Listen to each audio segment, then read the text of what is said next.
السلام عليكم ورحمة الله وبركاته. ازيكم عاملين ايه؟ يا رب تكونوا بخير وصحة وسعادة، وفيديو جديد من فيديوهات الحكيم الاقتصادي. يا ريت تعملوا سبسكرايب للقناة وشير لو الفيديو عجبكم. نتكلم عن كام سهم كده انا ما كنتش قلتهم في الفيديو اللي فات، وكتير الكلام عليهم الايام دي. زي ونبدا بالسهم اللي معانا على طول ودايما عليه لغط، وهو بريميوم هيلث كير. بريميوم هيلث كير المفروض ان الاسهم قربت. كل يوم الشركه تنشر لنا كده وتسرب للاعلام ولا حاجه، ورقه تقول لنا مش عارف الافصاح بتاع ايه، وانها بتعمل اجراءات ايه، وانها بتساوي معرفش ايه. هو طبعا ممكن عشان الاسهم عددها كبير ولا حاجه، والاجراءات بتاعتهم عشان الاستحواذات وكده، فممكن تكون واخده وقت شويه في الاجراءات.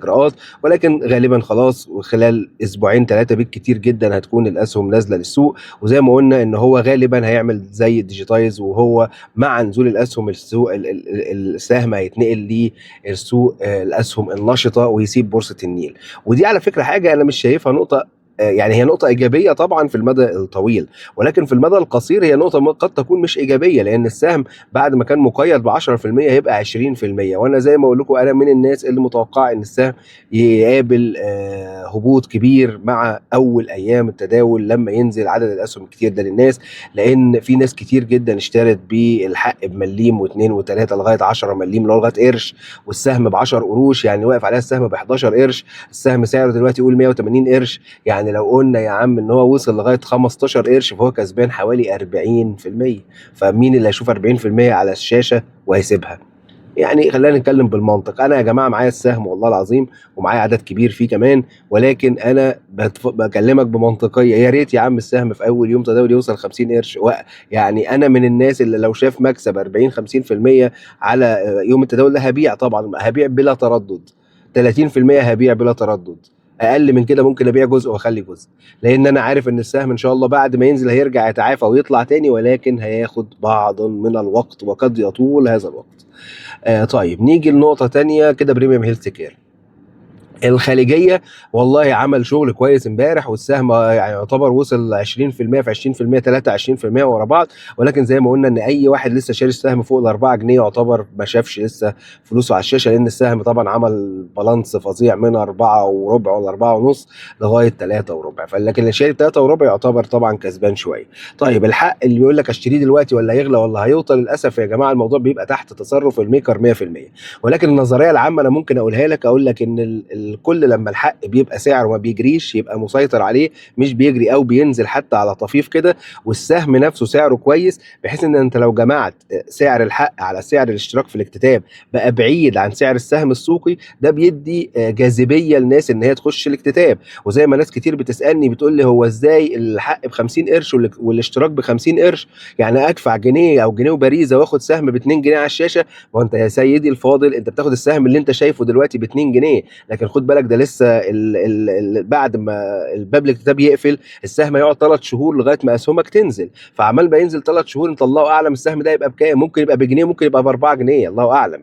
انت بتبقى مخاطره الوقت انت شاريها، ومخاطره كل الاحداث اللي حواليك بتشتريها. ولكن لو الواحد محترم وعايز ينجح الاكتتاب بتاعه، بيفضل عامل فرق ما بين سعر الاشتراك والاكتتاب مع بعض وسعر السهم، بحيث لما السهم يجي ينزل الاسهم تيجي تنزل وهي عددها كبير، يعني ضعفين ونص، طبعا هيحصل صدمه برضو والسهم يتحرك لتحت شويه. بس الصدمه لما مثلا تكون قريبه قوي للسعر بتبقى حاجه رخمه. يعني مثلا انت الناس كلها دخلت الاكتتاب شاريه الحق مثلا ب 60 قرش مثلا يا عم، والبتاع ب 50 قرش، يعني واقف عليه بجنيه وبريزه.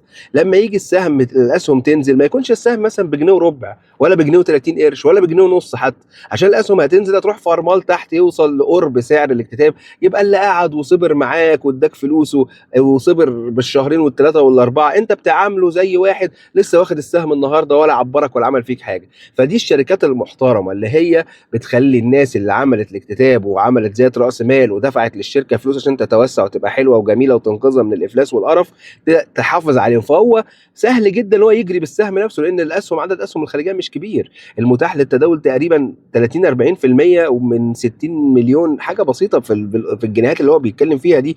فهو لو جري بالسهم هو اثبت ان هو يقدر يجري بيه. لو جري بيه مثلا بقى 2 جنيه ونص 3 جنيه، تيجي الاسهم تنزل يروح نازل ل 2 جنيه، طبعا تكون انت كسبان مكسب حلو، واقف عليك بجنيه وبريزه. حتى يا عم عملت تبيعه انت بجنيه ونص، بجنيه و60 قرش، بجنيه و70 قرش، يبقى اللي قعد وصبر في الاكتتاب كسب وبقى زي الفل، والناس اللي داخله بدم جديد دي هتخلي السهم يتاخد ينطلق من النقطه دي، يجيب ارقام جديده ودفعه جديده تكسب وهكذا. يبقى ده الناس المحترمه. انا اوعدكم في يوم ان انا لو مسكت ميكر سهم ما انا هعمل معاكم كده، بس هقول لكم الاكتتاب على ايه ان شاء الله ساعتها بعد 30 40 سنه. طيب دي الخليجيه الكنديه.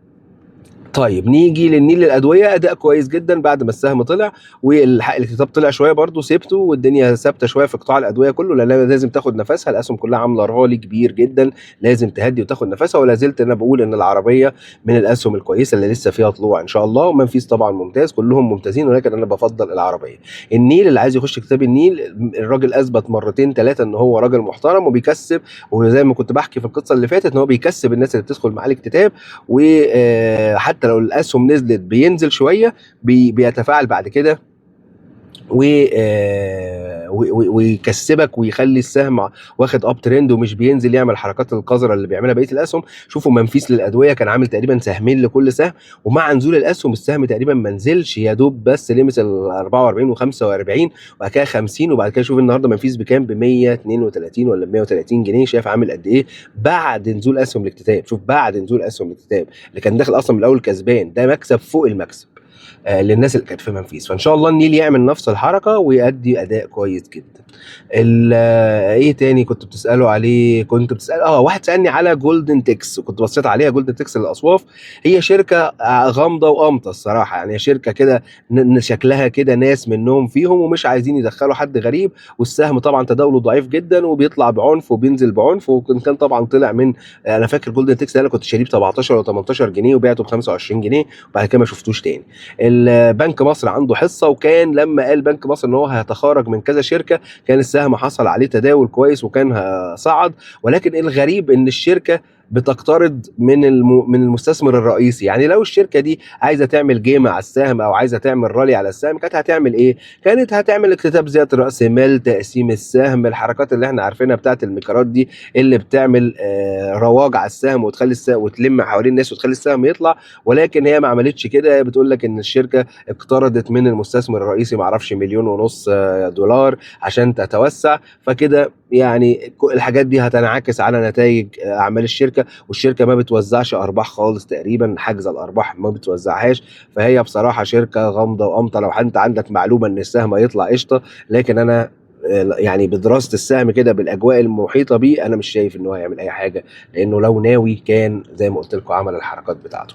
فتنس برايم سهم محير جدا بصراحه، انا عندي فيه نسبه كبيره ولكن هو سهم محير، بس انا شغال فيه تريدات بصراحه. انا دلوقتي خلاص هو لما بيطلع يصفر ولا يطلع يجري كده بروح بايع شويه، والله كمل طلوع انا معايا تاني، ما كمل لو طلع نزل رجع نزل تاني برجع اشتري تاني. ولكن فتنس برايم والاولى للاستثمار طلعوا على حس الاكتتابات اللي اعلنوا عنها، ولكن لا زالوا في انتظار موافقه الهيئه. لما هيئه الرقابه الماليه توافق لهم هما الاثنين السهمين المفروض يطلعوا يعملوا طلعه حلوه. ولكن خد بالك برضو ان على ما الجمعيه تنعقد ويقر الاكتتاب ويحددوا ميعاد الاكتتاب والكلام اللي احنا عارفينه ده كله هياخد وقت، ساعتها هيكون السهم ما بين بقى جيمات واخبار مسربه وكده وهيفضل طالع نازل. طبعا الاولى الاستثمار الاكتتاب بتاعها ضخم جدا، اكتر من 10 اسهم لكل سهم، وهيبقى اكتتاب زي ديجيتايز وزي البتاع، ولازم بقى نتعامل فيه بحرص، لان برضو اول ما هيجي الوقت بتاعه السهم ممكن يكون طلع جدا، بس اول ما هنعلن عن تاريخ بدايه الاكتتاب السهم هياخد بالانس كبير جدا وينزل اللي طلعوا. الاسهم برضو اللي ممكن يعمل زي الاولى الاستثمار هو الاتحاد الصيدلي. طبعا الاتحاد الصيدلي ده كان ب 2 جنيه ولا ب 2 جنيه ونص، هو عامل زي الاولى الاستثمار بالظبط، كان في نفس النقطه دي، يطلع فوق الثلاثه ينزل تحتيه، يطلع فوق الثلاثه ينزل تحتيه، وفجاه راح واخد في وشه وطلع لغايه 10 جنيه. الاولى الاستثمار ممكن يعمل نفس الحركه قبل اول ما الهيئه توافق، ممكن تلاقيه خد رالي فظيع كده كام يوم، بس لازم نتعامل معاه بحذر ساعتها، لانه لما هيقفل هيعمل فيك زي ما بريميوم هيلث كده قفل على صباعنا وما نولناش حاجه لغايه دلوقتي، وطبعا حابس الناس كلها. ده بالنسبه لفتنس وبريميوم. وطبعا فتنس الكتاب بتاعه مش كبير، 1.8 سهم لكل سهم، ده كتاب مش كبير خالص، وغالبا الهيئه هتوافق لان يعني الشركه طلعان عين ابوها وكسبانه في نص السنه ولا في مش عارف 3 شهور ولا في 6 شهور مش عارف 500 جنيه، فطبعا الشركه لو اتثبت كده هتسرح باجهزه الجيم في الشارع. الناس بتطلب مني اسهم كتير جدا، بس انا للاسف يومي مشغول جدا، مش بقدر ابص على كل الاسهم. بصوا على الريلز او الشورتس اللي في القناه، او على صفحه الحكيم الاقتصادي، برضو هسيب لكم اللينك بتاعها.